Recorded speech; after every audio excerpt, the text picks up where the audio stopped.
Longtime confidant and goon of Donald Trump, Roger Stone, is going to refer to Tim Walz in the video we're about to show you by a gay slur, only to almost immediately attempt to reclaim the moral high ground.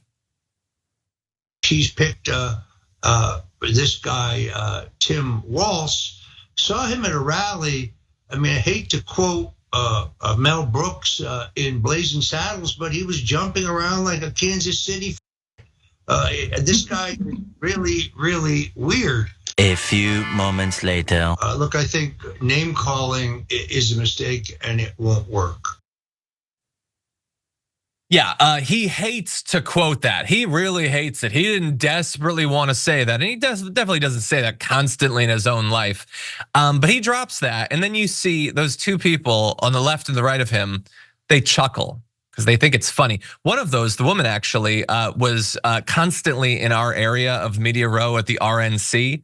And these people can seem off camera like normal, healthy people, well-adjusted, not driven by only the darkest impulses.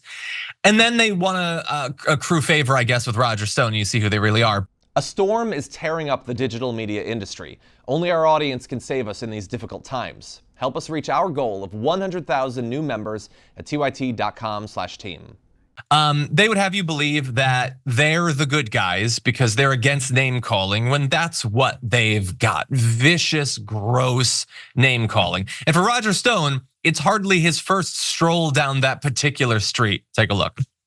I'm guessing it was more than just luck, Roger, right?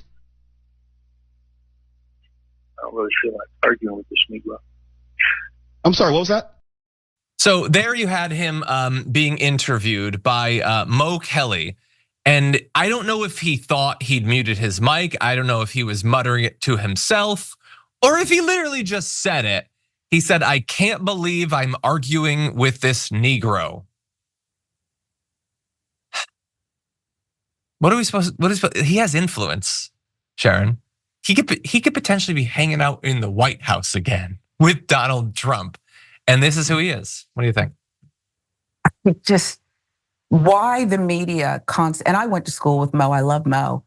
Why we can't not cover Roger Stone, but the fact that he can walk outside a courtroom where he's on trial or call a press conference and we show up and ask him legitimate questions as if he's a legitimate person when he's a nincompoop. There it is again. I don't know why this word keeps coming out of my mouth in the recent 10 days, but it's because of examples like that. And you said maybe he thought his mic was muted. I'm willing to entertain the fact that he knew it wasn't, okay? Because he's that dark and that disgusting. Yeah. By the way, we don't support violence in politics. We never do. Rigel Cummins says in the chat, how has he not been punched in the face? I don't know. It's entirely possible he's been punched in the face many times in his life. I do have a theory about why he might not have been though. And that's because he throws out comments like that, not to people's faces. Or if it's even close to their face, he runs away. By the way, I'll remind, if you're a longtime listener, you already know the story I'm gonna tell. I've seen this in person. At not this last RNC where the woman in that video was terrible. At the previous one, in 2016, we had a live show that was going on and a bunch of InfoWars people come up in like a little mob to interrupt our show. And that's the one where Alex Jones like storms onto the set or whatever. So Alex Jones storms onto the set and everybody sees that video and they think that's what the incident was. They don't know that there was that like mob of InfoWars people or whatever, but it was like a dense collective of 99% white people walking together. And from out of the crowd emerges Roger Stone, who then like shouts something at Cenk. And Cenk shouts back at him. And Roger Stone, realizing, oh, Cenk might come over here and punch me in the face, did the best impersonation I've ever seen of Homer Simpson melding into a bush. And he was just gone back in the crowd. Like you literally couldn't see him again. He just walked backwards and the crowd absorbed him in a warm hug. And that's who he is. He's like in A Christmas Story, he's the little goon that like shouts the thing, but he's not gonna fight you. That's who he is.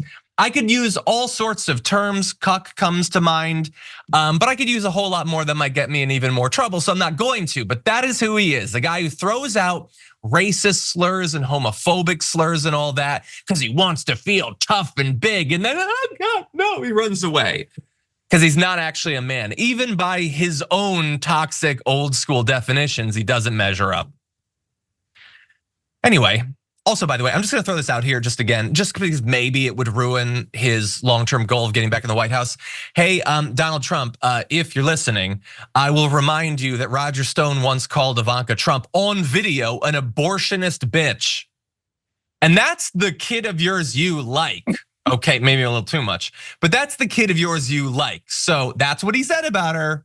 Maybe don't bring him back in to the White House.